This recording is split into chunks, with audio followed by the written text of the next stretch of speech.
শরীয়তপুরের জাজিরা উপজেলায় ঘটে গেছে এক নির্মম ও লোমহর্ষক ঘটনা। এক যুবককে পিটিয়ে হাত পা ভেঙে দেওয়ার পাশাপাশি তুলে নেওয়া হয়েছে তার দুই চোখও, আর সেই চোখ দুটো পুড়িয়ে ফেলা হয়েছে আগুনে।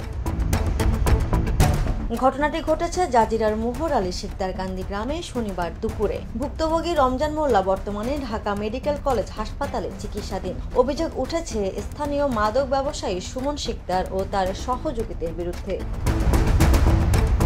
রমজানের ভাষ্যমতে তাকে তুলে নিয়ে যাওয়া হয় সুমনের বাড়ির পাশের একটি বাঁশবাগানে। সেখানে হাত পা ভেঙে দেওয়ার পাশাপাশি ধারালো অস্ত্র দিয়ে খুঁচিয়ে তুলে নেওয়া হয় তার চোখ। এলাকাবাসীর দাবি, পুলিশকে সহায়তা করার অভিযোগেই এমন নির্মম হামলা চালায় সুমন গ্যাং। এই ঘটনার পর উত্তেজনা ছড়িয়ে পড়ে পুরো এলাকায়। ক্ষুব্ধ জনতা সুমনের বাড়িতে আগুন ধরিয়ে দেয়। পুড়ে যায় 3টি বসতঘর ও 2টি দোকান। পরে ফায়ার সার্ভিস এসে আগুন নিয়ন্ত্রণে আনে। পদ্মা সেতু দক্ষিণ থানার ওসি জানান, মাদক ও চুরি সহ বিভিন্ন অভিযোগে অভিযুক্ত সুমনের বিরুদ্ধে অন্তত 20টি মামলা রয়েছে। এই ঘটনায় রমজানের স্ত্রী বাদী হয়ে মামলা করেছেন।